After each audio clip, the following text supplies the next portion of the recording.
तो मूवी के स्टार्टिंग में हम लोकी को देखते हैं जो कॉस्मिक क्यूब के बारे में किसी से बात कर रहा होता है, क्योंकि वो कॉस्मिक क्यूब को जमीन पर ले जाकर कोई पोर्टल यानी रास्ता खोलने वाला था जिससे थेनस की आर्मी यहाँ पर आ सके, और ये डील डन हो जाती है। अब हम शील्ड एजेंसी का सीन देखते हैं। वहीं पर कॉस्मिक क्यूब रखा गया था। अब वहीं पर एक हेलीकॉप्टर लैंड करता है जिसमें निक फ्यूरी होते हैं। वो अंदर आकर एक साइंटिस्ट से मिलते हैं तो उनको बताया जाता है कि कॉस्मिक क्यूब में से अजीब तरह की रेडिएशंस निकल रही हैं और कोई नहीं जानता ऐसा क्यों है। तभी वहाँ पर लोकी आ जाता है जो कि कॉस्मिक क्यूब को लेने आया होता है। सब लोग फौरन से कॉस्मिक क्यूब को गार्ड करने लगते हैं, लेकिन लोकी अपनी पावर्स का यूज करते हुए उन्हें दूर दूर गिरा देता है और कॉस्मिक क्यूब उठाकर भागने लगता है। निक फ्यूरी पीछे से उसे शूट कर रहा होता है और उसके पीछे कार्स में कुछ लोग जाते हैं, लेकिन वो भागने में कामयाब हो जाता है। अब निक फ्यूरी वहाँ के लोगों से कहते हैं कि हमें द एवेंजर्स की टीम बनानी होगी, हमें कॉस्मिक क्यूब को दोबारा से पाना होगा। अब यहाँ पर हमें एक और बात पता चलती है कि शील्ड एजेंसी ने थैनोस और उसके लोगों से लड़ने के लिए एक बहुत ही ज्यादा पावरफुल वेपन बनाया होता है जो कि कॉस्मिक क्यूब की एनर्जी से ही बना था। अब निक फ्यूरी सीधा कैप्टन अमेरिका के पास जाते हैं जो कि फर्स्ट एवेंजर है। निक फ्यूरी से सब कुछ बताते हैं कि कॉस्मिक क्यूब को चुरा लिया गया है और उसे वापस लाने में तुम्हारी हेल्प की जरूरत है। दूसरी तरफ हम नताशा को देखते हैं जो कि इंडिया जाकर हल्क को लाती है और उसे कहती है कि तुम्हें कॉस्मिक क्यूब के बारे में काफी नॉलेज है, तो हमें तुम्हारी मदद चाहिए ताकि हम उसको दोबारा से पा सकें। और उधर हम एक एजेंट को देखते हैं जो कि टोनी स्टार्क से इस बारे में बात करता है और अब ये भी एवेंजर्स की टीम में शामिल हो जाता है। अब उसी एजेंट को हम प्लेन में कैप्टन अमेरिका के साथ देखते हैं। वो उसे कहता है कि आपका काम बहुत अच्छा है और मैं इसको एडमायर करता हूँ। अब प्लेन लैंड हो जाता है और कैप्टन अमेरिका मिलता है हल्क और नताशा से। वो लोग एक दूसरे से मिलकर बहुत ज्यादा खुश होते हैं। अब वो लोग एक बहरी जहाज पर बैठ जाते हैं, लेकिन कुछ ही देर में वो बहरी जहाज उड़ने लगता है, यानी वो एक फ्लाइंग क्राफ्ट था। और फिर उसके बाद निक फ्यूरी होलोग्राम क्रिएट करते हुए उसको इनविजिबल कर देते हैं। उधर हम लोकी को शील्ड की उन्हीं दो लोगों के साथ देखते हैं। उन लोगों में बात चल रही होती है कि कॉस्मिक क्यूब बहुत ज्यादा पावरफुल है, हम इसे तब तक कंट्रोल नहीं कर सकेंगे जब तक इसकी रेडिएशंस थोड़ी कम न कर लें। और ऐसा एलिमेंट है जिसका नाम इरेडियम है और वो हमें जर्मनी से मिलेगा। तो लोकी और शील्ड का एक आदमी डिसाइड करते हैं कि वो लोग जर्मनी जाएंगे और वो लोग वहाँ चले भी जाते हैं। उधर निक फ्यूरी को पता चल जाता है कि लोकी और दूसरा आदमी जर्मनी पहुंच चुके हैं, तो कैप्टन अमेरिका से कहता है कि फौरन से अपना सूट तैयार कर लो। अब कैप्टन अमेरिका अपना नया आउटफिट पहन कर आता है। उधर हम जर्मनी का सीन देखते हैं जहाँ पर काफी अच्छी पार्टी हो रही होती है। वहाँ पर वहाँ के कमांडर भी होते हैं। तो तभी वहाँ पर एंट्री होती है लोकी की, जो अपनी स्टिक से सबको मारता जाता है और कमांडर को गले से पकड़ते हुए एक जगह पर लेटाता है और उसकी आंख का होलोग्राम स्कैन करता है और उसे अपने साथी तक भेज देता है। और ऐसा उसने इसलिए किया ताकि कमांडर की आंख को स्कैन करते हुए उसका साथी इरेडियम को हासिल कर ले। उसका साथी जल्दी ऐसा कर लेता है, वहाँ से चला जाता है, लेकिन लोकी इधर ही होता है क्योंकि वो चाहता था कि वो सब लोगों के सामने अपनी पावर दिखाए और सब लोग उसे स्ट्रॉन्ग समझें और उसके बाद वो इन पर रूल कर सके। लोकी उन सब से कहता है कि मेरे सामने झुक जाओ, लेकिन तभी क्राउड में से एक बूढ़ा आदमी बोलता है कि हम तुम्हारे सामने कभी भी नहीं झुकेंगे। तो लोकी अपनी मैजिक स्टिक से कुछ एनर्जी निकालता है और उस पर फेंकता है, लेकिन इससे पहले कि वो उस बूढ़े आदमी को टच होती और वो मारा जाता, कैप्टन अमेरिका वहाँ पर पहुंचकर अपनी शील्ड आगे कर देता है जिससे वो बूढ़ा आदमी बच जाता है। वहाँ पर कैप्टन अमेरिका लोकी से कहता है कि तुम्हारी भूल है कि ये लोग तुम्हारे सामने झुकेंगे। सब जानते हैं कि तुम कैसे हो और तुम डिजर्व ही नहीं करते कि इस दुनिया पर रूल कर सको। ये सुन के लोकी को गुस्सा आ जाता है और यहाँ पर भी वो अपनी मैजिकल स्टिक का यूज करने लगता है, लेकिन तभी कैप्टन अमेरिका दोबारा से अपनी शील्ड आगे कर लेता है और वही शील्ड उस लोकी की तरफ फेंकता है, लेकिन लोकी उस पर दोबारा से अटैक करने लगता है। तो कैप्टन अमेरिका रूल होते हुए पीछे जाता है। लोकी अपनी स्टिक से कैप्टन अमेरिका को काफी ज्यादा हिट कर रहा होता है और कैप्टन अमेरिका भी खुद को डिफेंड कर रहा होता है। तभी वहाँ पर एंट्री होती है आयरन मैन की, जिसको देखकर लोकी घबरा जाता है कि अब तो ये दो लोग हैं और मैं इनसे कैसे लड़ूंगा। तो वो फौरन से उनके साथ जाने के लिए तैयार हो जाता है। अब ये दोनों लोकी को अपने साथ ले जाते हैं। अभी आयरन मैन अपने कुछ लोगों के साथ बातें कर ही रहा होता है कि ये लोग यानी लोकी और उसके साथ ही जर्मनी इसलिए आए थे ताकि इरेडियम को पा सके, क्योंकि कॉस्मिक क्यूब को कंट्रोल करना इतनी आसान बात नहीं है। और सिर्फ यही नहीं, उसको एक्टिवेट करने के लिए या उसको यूज करने के लिए इन्हें बहुत सारे टेम्परेचर की जरूरत है और इतना टेम्परेचर उनको जर्मनी में मौजूद एक टावर पर मिलेगा। दूसरी तरफ हम लोकी को देखते हैं जो कि यूं ही नहीं सरेंडर करके इस एयरक्राफ्ट में आया होता, बल्कि इसके पीछे भी उसकी बहुत बड़ी प्लानिंग होती है। वो इनफैक्ट इनकी एयरक्राफ्ट को डिस्ट्रॉय करने आया था ताकि एवेंजर्स के हाथ में कुछ भी ना रहे और वो यहाँ से सेफली एस्केप कर जाए। वो अपने साथी को ऑर्डर्स देता है, वो भी अपने साथियों को लेके इस एयरक्राफ्ट के पास एक और प्लेन में आ जाता है और फिर इस एयरक्राफ्ट के इंजन में एरो मारता है जिससे उसमें आग लगने लगती है। इसकी वजह से पूरा का पूरा एयरक्राफ्ट नीचे गिरने लगता है, लेकिन आयरन मैन जाकर उस इंजन को संभालता है और उसे दोबारा से ऊपर करने की कोशिश करता है, जो कि बहुत हार्ड काम था। अब लोकी के साथ ही उस जगह जाते हैं जहाँ पर लोकी कैद था। उसका दरवाजा खोलकर उसे फ्री करवाने लगते हैं कि तभी वहाँ पर थोर आ जाता है। अब थोर उसी दरवाजे को तोड़ता हुआ अंदर जाता है, लेकिन लोकी फौरन से वहाँ पर आ जाता है और खुद बाहर निकलते हुए थोर को अंदर ही बंद कर देता है। इस बात का पता जब एजेंट को चलता है तो वही एडवांस वेपन निकालते हैं जो उन्होंने कॉस्मिक क्यूब की एनर्जी से बनाया होता है और उससे वो लोकी की तरफ शूट करने ही वाले होते हैं कि तभी उनसे पहले लोकी उनके पीछे आ जाता है और पीछे से अपनी मैजिकल स्टिक उनके आर पार करते हुए उनको काफी जख्मी कर देता है। उधर हम नताशा को देखते हैं जो कि लोकी के एक साथी को बहुत जोर से पंच मारती है जिससे वो नीचे जमीन पर गिर जाता है और उधर हम लोकी को यहाँ से एस्केप करता हुआ देखते हैं। वो टावर पर पहुंच जाता है और तो और वहाँ पर मौजूद एक मशीन में उसने कॉस्मिक क्यूब लगा भी दिया था। उधर हम सब एवेंजर्स को एक साथ देखते हैं तो निक फ्यूरी उन्हें बताते हैं कि हमने अपने एजेंट को खो दिया है जो कि कुछ देर पहले उसी स्टिक से जख्मी हुए। सब काफी उदास हो जाते हैं तो आयरन मैन कहता है हमें कैलिफोर्निया में मेरी इंडस्ट्री जाना चाहिए। अब ये सब लोग कैलिफोर्निया पहुंच जाते हैं, लेकिन बुरी बात ये होती है कि कॉस्मिक क्यूब की वजह से पोर्टल खोल दिया गया था और थैनोस की सारी आर्मी यहाँ पे पहुंच जाती है। यहाँ पे सब एवेंजर्स एक साथ हो चुके होते हैं और खल भी गुस्सा करके अपने असली रूप में आ जाता है, जिसके बाद वो उस आर्मी की बस को एक पंच मारता है और उसे फौरन से डिस्ट्रॉय कर देता है। ये सब काफी परेशान होते हैं कि पोर्टल को बंद कैसे किया जाए। तभी निक फ्यूरी को कुछ डायरेक्टर्स की कॉल आती है और वो कहते हैं कि अगर आप लोग इस पोर्टल को बंद नहीं कर पा रहे तो हमारे पास आखिरी ऑप्शन यही है कि हम इस पूरी सिटी को मिसाइल के साथ उड़ा दें और वो मिसाइल जल्द ही इधर आ रहा होगा। आप लोग अपनी जान बचा के रखिएगा। निक फ्यूरी ये बात आयरन मैन को बताते हैं। हमारे पास सिर्फ 2.5 मिनट्स हैं, यानी 2.5 मिनट है।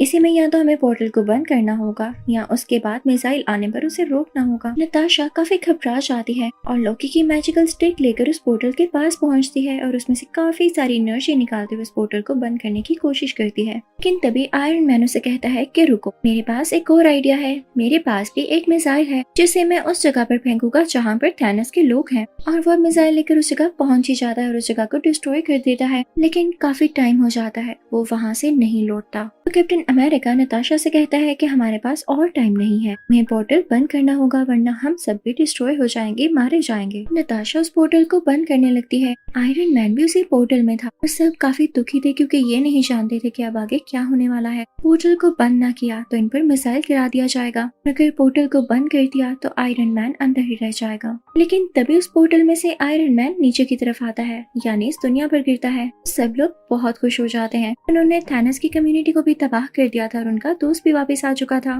तो सब उन लोगों को काफी अप्रिशिएट करते हैं। अभी सब एवेंजर्स मिलकर उसी टावर तक जाते हैं, यहाँ पर लोकी को पकड़ लिया जाता है। फिर हम देखते हैं कि थोर लोकी को लेता है और साथ कॉस्मिक क्यूब को भी। उसे अपने साथ लेकर अपने रहने की जगह यानी एस्गार्ड तक पहुंच जाता है, जो कि हमने मूवी थोर में भी देखा था। तो इस मूवी एवेंजर्स के पार्ट 1 के एंडिंग सीन में हम देखते हैं कि एक आदमी थैनोस से कह रहा होता है, जमीन के लोग बहुत पावरफुल हैं, हम इनसे लड़ने के लिए और ज्यादा स्ट्रॉन्ग होना होगा। तभी यहाँ पर थैनोस एक स्माइल पास करता है, यानी उस चीज के लिए भी तैयार है। तो अब मैं आपको एक्सप्लेन करूंगी एवेंजर्स का पार्ट 2। तो इस मूवी के स्टार्टिंग में हम सब एवेंजर्स को देखते हैं जो कि हाइड्रा की बेस पर अटैक करने जा रहे होते हैं, क्योंकि हाइड्रा का लीडर काफी अजीब एक्सपेरिमेंट्स कर रहा था। उसके पास एक सेप्टर होता है, एक ऐसी स्टिक जिसके अंदर जेम लगा हुआ है। एमसीयू के पहले पार्ट्स में आपने इसको जरूर देखा होगा। तो अब एक्सपेरिमेंट्स कुछ ऐसे थे कि वो कुछ इंसानों पर इस सेप्टर को यूज करते हुए उनमें कुछ एनर्जीज डाल देता था ताकि वो उसके लिए लोगों से लड़ सकें, इवन एवेंजर्स से भी। तो उसका नेक्स्ट टारगेट एवेंजर्स ही थे। वो 2 बहन भाइयों को चूज करता है जो कि ट्विंस होते हैं। हाइड्रा का लीडर इन पर एक्सपेरिमेंट कर चुका था और अब इनमें काफी एनर्जीज थी। अब वो लड़की जिस पर एक्सपेरिमेंट किया गया होता है वो आयरन मैन के पास जाती है और अपने हाथों से कुछ एनर्जीज निकालकर उसको हिप्नोटाइज करने लगती है और उसका भाई जाता है कैप्टन अमेरिका के सामने ताकि उस पर अटैक कर सके। अब यहाँ पर सीन चेंज चेंज होता है और हम देखते हैं कि ये लोग जब हाइड्रा बेस पर गए थे इन्होंने उन लोगों को हरा दिया था और ये लोग सेप्टर ही लेने गए थे। आयरन मैन उस सेप्टर को हासिल कर चुका होता है और अब आता है अपनी लैब में। यहाँ पे हल्क यानी ब्रूस उसके साथ ही होता है। वो लोग ये प्लान करते हैं कि वो लोग इस सेप्टर पर एक्सपेरिमेंट करेंगे और पता लगाएंगे कि इतना खतरनाक कैसे है। अब यहाँ पर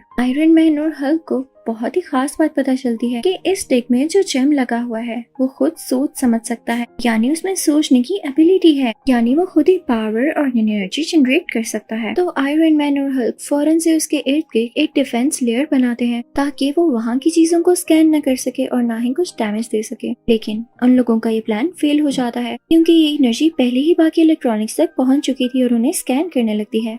वहाँ पर आयरन मैन का एक और पर्सनल कंप्यूटर होता है जो कि खुद की इंटेलिजेंस रखता था। वो अपने अंदर से रेस निकालने लगता है और सेप्टर से लड़ने लगता है ताकि वो बाकी इलेक्ट्रॉनिक्स को डैमेज न कर सके और ना ही उन्हें रीड कर सके। लेकिन सेप्टर भी अपने अंदर से रेस निकालकर उस कंप्यूटर को डिस्ट्रॉय कर देता है और इसके बाद सेप्टर यहाँ से किसी दूसरे इलेक्ट्रॉनिक में शिफ्ट होकर भाग जाता है। सेप्टर वहाँ से निकलते हुए उस पूरे टावर को डिस्ट्रॉय कर देता है। इसके बाद वो हाइड्रा बेस जाता है ताकि थोड़ा बहुत खुद को रिकवर कर सके और अपनी एनर्जीज को एनहांस कर सके। अब यहाँ पे हम देखते हैं कि सेप्टर अपनी बॉडी को काफी ज्यादा ट्रांसफॉर्म कर चुका होता है और वो अब एक रोबोटिक फॉर्म में आ जाता है जिसका नाम है अल्ट्रॉन। अल्ट्रॉन उन्हीं ट्विंस के पास जाता है। वो उनसे कहता है कि तुम मेरी आर्मी में शामिल हो जाओ, हम आयरन मैन और बाकी एवेंजर्स के खिलाफ लड़ेंगे। तो वो ट्विंस भी फौरन से मान जाते हैं क्योंकि वो कहते हैं कि आयरन मैन ने मेरे पेरेंट्स की जान ली थी। अब ये लोग सीधा जाते हैं एक वेपन डीलर के पास जो कि बहुत ही ज्यादा एडवांस वेपन्स बनाया करता था। अल्ट्रॉन उससे अपने लिए भी वेपन बनाने का कहता है लेकिन वो उसे बहुत सारे पैसों की डिमांड करता है। अब अल्ट्रॉन के पास ये पावर्स थी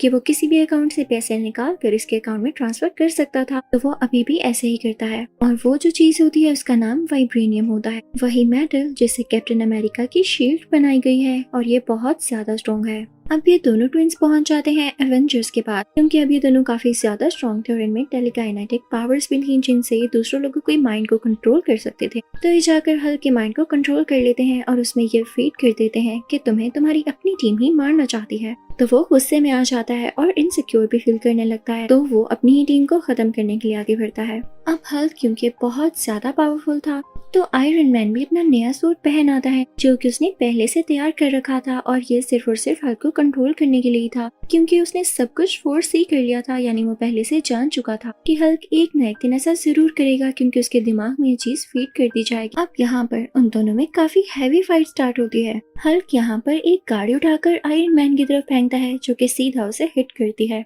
आयरन मैन पीछे की तरफ गिरता है और फौरन से आगे बढ़ता है और हल्क को उठाते हुए दूसरी तरफ फेंकता है, लेकिन हल्क क्योंकि बहुत ज्यादा गुस्से वाला था तो वो एक रोड लेकर आयरन मैन के बाजू के आर पार कर देता है जिससे उसका सूट डैमेज हो जाता है। उसका हाथ टूटकर नीचे गिर जाता है, लेकिन तभी आयरन मैन जेटलाइट को एक सिग्नल देता है तो उसका नया हाथ वहाँ से आ जाता है और उसके साथ जुड़ जाता है और अब उसके हाथों से फायर निकलने लगती है और वो सीधा हल्क की तरफ फेंकने लगता है। हल्क फौरन से उसकी तरफ बढ़ता है और उसे पंच मारने ही वाला होता है कि आयरन मैन उसका हाथ पकड़ लेता है और अब यहाँ पर दोनों ही एक दूसरे को रोकने की कोशिश कर रहे होते हैं और अब यहाँ पर आयरन मैन हल्क को जोर जोर से जमीन के साथ मारता है। यहाँ पर सब लोग काफी डर जाते हैं कि एवेंजर्स तो खुद ही से लड़ रहे हैं, हमारी क्या प्रोटेक्शन करेंगे। अब ये सारे एवेंजर्स और इनके लीडर्स डिसाइड करते हैं कि हम अपने बेस चेंज कर लेंगे क्योंकि यहाँ के लोग अब इनको अच्छा नहीं समझते। ये लोग होकाई के घर जाते हैं जो कि इन्हीं का मेंबर था, लेकिन पिछले पार्ट में लोकी ने उसे अपना साथी बना लिया था। अब यहाँ पर थोर एक और आदमी से मिलता है, वो भी इन्हीं का मेंबर था और लोकी का साथी बन चुका था,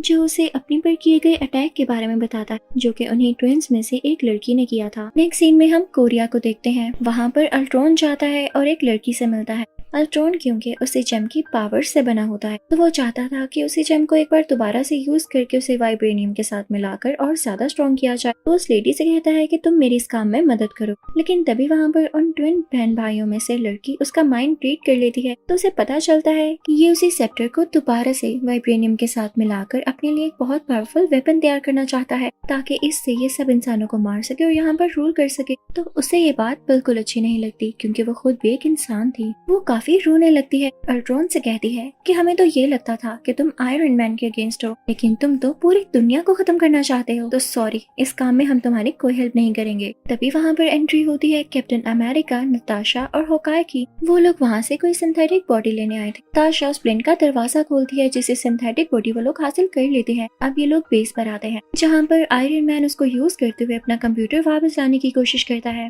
अब यहाँ पर थोर भी अपना हैमर लाता है और उसमें से काफी ज्यादा इलेक्ट्रिसिटी और एनर्जी निकालने लगता है ताकि वो उस जेम को एक्टिवेट कर सके। तो उसे पता चलता है कि ये जेम कोई आम जेम नहीं, बल्कि ये 6 इन्फिनिटी स्टोन्स में से एक स्टोन है। और तभी यहाँ पर जनरेट होता है एक और कैरेक्टर जिसका नाम है विजन, और ये इसी स्टोन से बना है।